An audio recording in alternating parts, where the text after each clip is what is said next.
Reliance foundation आणि महाराष्ट्र सरकारच्या वतीनं राज्यामध्ये मुलांचं संगोपन आणि शिक्षण व्यापक करण्यासाठी महत्त्वाचं पाऊल उचललं गेलं आहे। ठाणे जिल्ह्यातील रायते इथे 24 अंगणवाडी शिक्षण प्रयोगशाळांच्या साखळीचं आज उद्घाटन झालं। या कार्यक्रमाला 250 पालक, मुलं तसंच एकात्मिक बालविकास सेवेचे अधिकारी उपस्थित होते। यावेळी त्यांनी याविषयीच्या आपल्या महत्त्वाकांक्षा आणि संकल्पना व्यक्त केल्या। राज्यात छोट्या मुलांचं शालेय पूर्व संगोपन आणि शिक्षण क्षेत्र व्यापक करण्याचं रिलायन्स फाउंडेशनचं ध्येय आहे। या भागीदारीतनं रिलायन्स फाउंडेशन प्रायोगिक तत्वावरती अंगणवाडी शिक्षण प्रयोगशाळा सुद्धा निर्माण करणार आहे।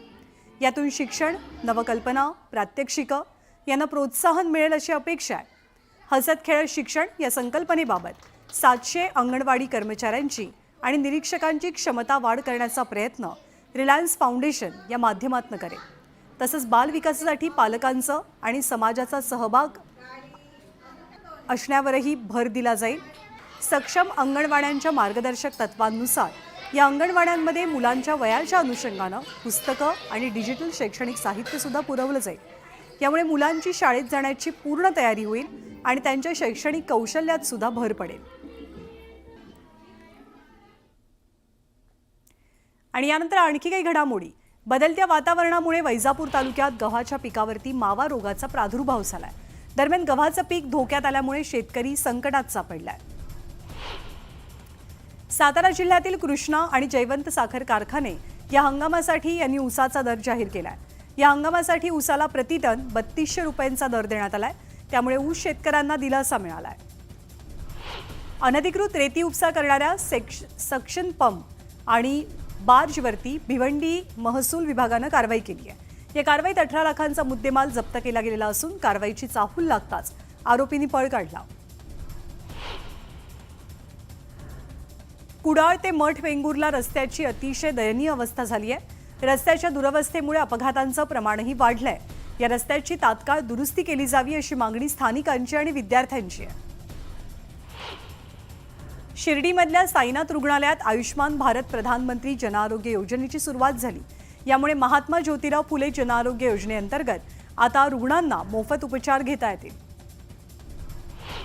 जास्तीचा परतावा मिळवून देण्याचा आमिष दाखवत नारायणगावमध्ये 79 गुंतवणूकदारांना 7 कोटी 67 लाखांचा गंडा घातला गेला। दरम्यान या प्रकरणी 2 जणांवर गुन्ह्याची नोंद झाली आहे।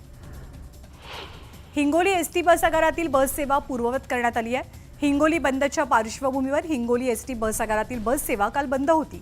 दरम्यान बस सेवा सुरळीत झाल्यामुळे प्रवाशांनाही दिलासा मिळालाय।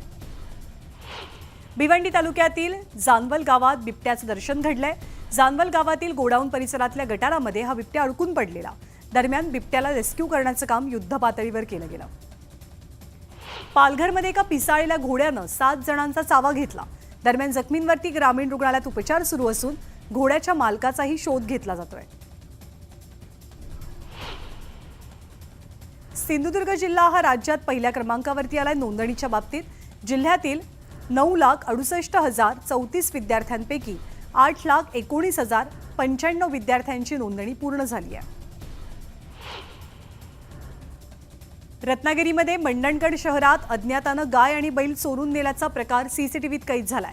या प्रकरणी पोलिसात गुन्हा दाखल झालेला असून पोलीस अधिक तपास करतात। स्थानिक गुन्हे शाखेनं अकोला शहरात नायलॉन मांजा विकणाऱ्यांच्या विरोधात धडक मोहीम हाती घेतली आहे। पोलिसांनी 2 ठिकाणी छापे टाकत 183 नायलॉन मांजाचे बंडल जप्त करून दोघांना अटक केली आहे।